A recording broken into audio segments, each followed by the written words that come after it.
کہ اللہ مسبب الاسباب ہے، وہ اسباب کا پابند نہیں ہے، وہ اسباب کا محتاج نہیں ہے، اسباب اس کے محتاج ہیں۔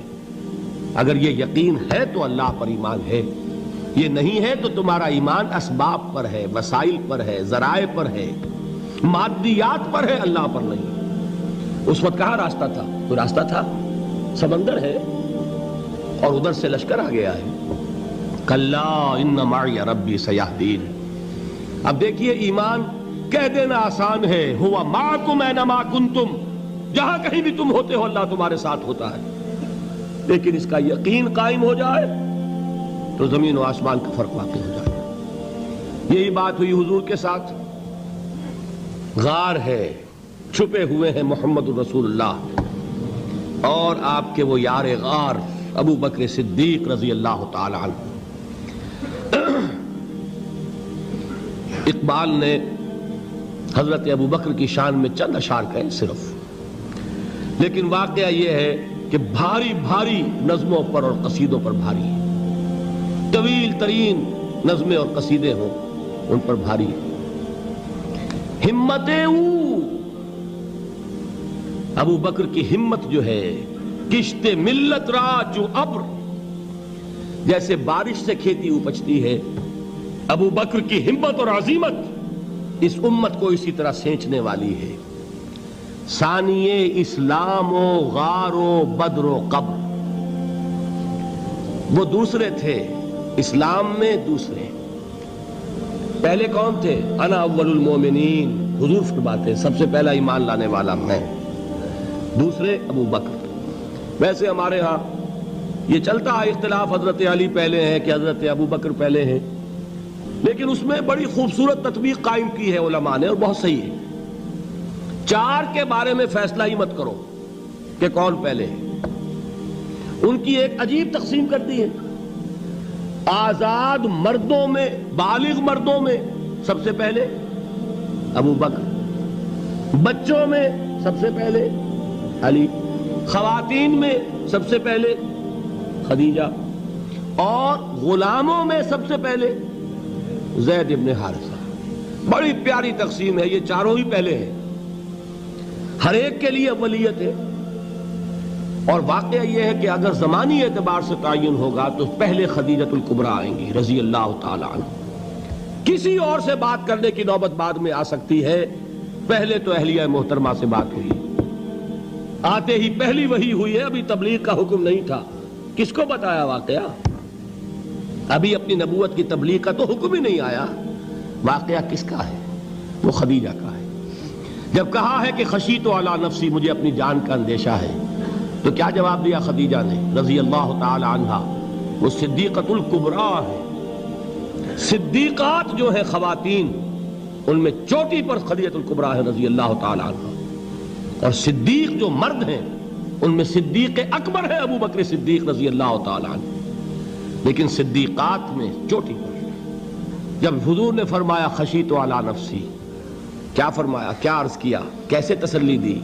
نہیں نہیں، اللہ آپ کو ضائع نہیں کرے گا، آپ غریبوں کے ہمدرد ہیں، آپ مساکین کے تکالیف رفع کرنے والے ہیں، آپ بیواؤں کی سرپرستی کرتے ہیں، آپ مسافروں کی خدمت کرتے ہیں، اللہ آپ کو ضائع نہیں کرے گا۔ یہ یقین ہے اس خاتون کے اندر۔ خیر وہ ایک علیحدہ بات ہو جائے گی۔ میرے دل پر حضرت خدیجہ رضی اللہ تعالیٰ عنہ کی شخصیت کا بڑا گہرا نقش ہے، جو وہ کوئی اور ہی وقت اور موقع ہوا تو بیان ہوگا۔ بہرحال اقبال نے ایک مصرے میں جو چار اولیتیں جمع کر دی ہیں، ہمت او کشت امت را چو ابر، ثانی اسلام و غار و بدر و قبر۔ اسلام میں حضور کے بعد پہلے کون؟ ابو بکر۔ غار میں حضور کے ساتھ کون؟ ابو بکر۔ بدر کی رات اللہ کا رسول سربسجود، وہ جھاڑ، وہ گھاس پھوس کی جو جھوپڑی بنائی گئی تھی، اور وہاں تلوار ننگی لے کر پہرا دینے والا کون؟ ابو بکر۔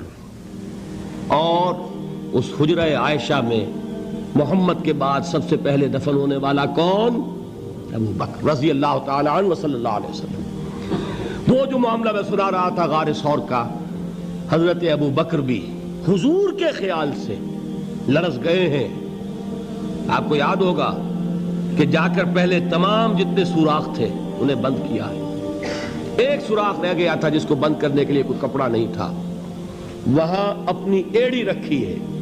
تب کہا ہے حضور سے تشریف لائیے, اور اپنے زانو پر حضور کو لٹایا ہے. اور وہاں کسی موذی جانور نے کاٹا ہے. حضور کی آنکھ لگ گئی تھی. اس وقت اس بل کے اندر جو بھی بچھو ہے کیا ہے واللہ عالم, اس نے کاٹا ہے. اس کی تکلیف کی وجہ سے ابو بکر کی آنکھوں سے آنسو ٹپک گئے. حضور کے چہرے مبارک پر پڑے ہیں تو حضور جاگے ہیں. معاملہ کیا ہے؟ ایڑی نہیں ہٹائی وہاں سے, مبادا وہ جانور وہاں سے نکل کر محمد الرسول اللہ کو کوئی گزن پہنچا دے. ابو بکر کی ایڑی ہے, جس طرح چاہے کھا لے, ختم کر دے, جان نکل جائے تب کوئی آنچ آئے محمد پر تو آئے, لیکن جیتے جی نہیں. وہ ہے ابو بکر. حضور کے خیال سے اس وقت حضور نے پھر اپنا لعاب دہن لگایا ہے, اور اس سے پھر آپ کی تکلیف ختم ہوئی. جیسے خیبر میں حضرت علی کی آنکھ دکھ رہی تھی, اس کو جو شفا حاصل ہوئی ہے وہ بھی حضور کے لعاب دہن سے ہوئی. تو بہرحال اس وقت انہوں نے کہا ہے کہ اے نبی یا رسول اللہ, اگر اس وقت ان میں سے کسی نے غیر ارادی طور پر بھی اپنے قدموں کی طرف جھانک لیا تو پکڑے جائیں گے. کیا جواب تھا اللہ کے رسول کا؟ لا تحزن ان اللہ معنا. اللہ ہمارے ساتھ ہے, کیوں گھبراتے ہو ابو بکر؟ یہ ہے ایمان باللہ. میرا مالک اللہ, میرا رازق اللہ, میرا محافظ اللہ, میرا مددگار اللہ, میرا پشت پناہ اللہ, میرا دوست اللہ. یہ دوستی ہے اللہ کی جو لب لباب ہے, حاصل ہے ایمان کا. اسی کا نام ولایت ہے. اولیاء اللہ کے سروں پر سینگ نہیں ہوتے. جس کے دل میں ایمان راسخ ہو چکا ہو وہی اللہ کا ولی ہے. جسے اللہ پر یقین ہو چکا ہے وہی اللہ کا ولی ہے. جسے یقین ہے اللہ میرے ساتھ ہے, میرا مددگار, میرا پشت پناہ, میرا ساتھی, میرا دوست, میرا محبوب, میرا محب. اللہ اہل ایمان سے محبت کرتا ہے. واللہ یحب الصادقین. ان اللہ یحب الذین یقاتلون فی سبیلہ صفا کانہم بنیان مرصوص. اللہ محبت کرنے والا, اہل ایمان محبوب, اور اہل ایمان محبت کرنے والے اللہ محبوب. والذین آمنوا اشد حبا للہ. آپ تصور کیجئے جسے یہ رشتہ ایمان یا رشتہ ولایت حاصل ہو جائے, الا ان اولیاء اللہ لا خوف علیہم ولا هم یحزنون. آگاہ ہو جاؤ, اللہ کے دوستوں کے لیے نہ کوئی خوف ہے نہ کوئی حزن ہے. اور میں بیان کر چکا تھا, خوف اور حزن کے خاتمے ہی کا نام امن ہے. زوال خوف, زوال حزن. یہ خوف اور حزن کیوں آتے ہیں بار بار؟ اللہ تخافوا ولا تحزنوا, دونوں آ گئے. الا ان اولیاء اللہ لا خوف علیہم ولا هم یحزنون, پھر وہی دو. وہ کیوں ہے؟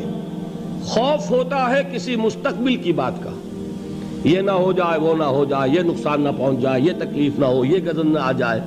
خوف ہے مستقبل سے. حزن ہے یہ کیوں ہوا, یہ نہیں ہونا چاہیے تھا, یہ میرا فلاں چیز میرے ہاتھ سے جاتی رہی ہے, فلاں موقع نکل گیا, اب بیٹھے ہوئے ہیں اندر ہی اندر کڑ رہے ہیں, صدمہ ہے اور رنج ہے. اور جو اللہ پر ایمان رکھتا ہے وہ جانتا ہے ما اصاب من مصیبت فی الارض ولا فی انفسکم الا فی کتاب من قبل ان نبرأها ان ذلک علی اللہ یسیر لکی لا تعصوا علی ما فاتکم ولا تفرحوا بما آتاکم واللہ لا یحب کل مختال فخور. اس زمین میں یا تمہاری جانوں میں کوئی تکلیف, کوئی مصیبت نہیں آ سکتی سوائے اس کے کہ جو اللہ نے لکھ دی ہو, اس سے پہلے کہ وہ ظاہر ہو. جس کو یہ حقیقت معلوم ہو گئی اس کو یہ طرز عمل اختیار کرنا چاہیے. جو چیز چھن جائے, جاتی رہے, چھوٹ جائے, اس پر افسوس نہ کرو. کس نے چھینی؟ دوست نے. دوست کے فیصلے پر شکایت. دوستی کو بٹا لگا رہے ہو, سرے تسلیم خم ہے جو مزاج یار میں آئے. اگر دوستی ہے تو پھر تو تمہیں گردن جھکانی چاہیے کہ ہر چہ ساقی ماریخت عین الطافست, جو بھی میرا ساقی میرے پیالے میں ڈال دے اس کا کرم ہے. جو اس کی طرف سے آئے اس پر کوئی رنج نہیں, کوئی صدمہ نہیں, کوئی غم نہیں, کوئی شکایت نہیں, کوئی شکوہ نہیں. اور جو ہوگا وہ اس کے اذن کے بغیر نہیں ہوگا, اور اس کا اذن ہوگا تو یقیناً میرے لیے خیر ہی خیر ہے, چاہے وہ ناگوار شے ہو. بظاہر مجھے اچھی نہ لگ رہی ہو، میری شارٹ سائٹڈنس میں مجھے وہ نظر آ رہی ہے کہ میرے لیے بری ہے، لیکن قرآن نے کہا ہے عسیٰ ان تکرہوا شیئا وہو خیر لکم وعسیٰ ان تحبوا شیئا وہو شر لکم واللہ یعلم وانتم لا تعلمون۔ ہو سکتا ہے تم کسی چیز کو ناپسند کرو درحال ہے کہ اسی میں تمہارا خیر ہو، اور ہو سکتا ہے تم کسی چیز کو پسند کرو درحال ہے کہ اس میں تمہارا شر ہو۔ اللہ جانتا ہے، تم نہیں جانتے۔ جب مجھے یہ بات معلوم ہو گئی، میں نے اپنا معاملہ اللہ کے حوالے کیا۔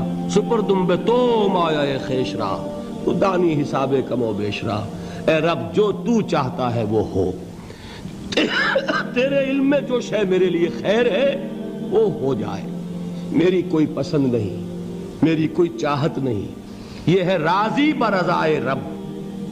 اکبر الہ آبادی نے اسے کہا ہے رضائے حق پہ راضی رہ، یہ حرف آرزو کیسا، خدا خالق، خدا مالک، خدا کا حکم تو کیسا۔ جب میں آ گیا بیچ میں، میری پسند، میری مرضی، میری خواہش، میری چاہت، یہی تو شرک ہے۔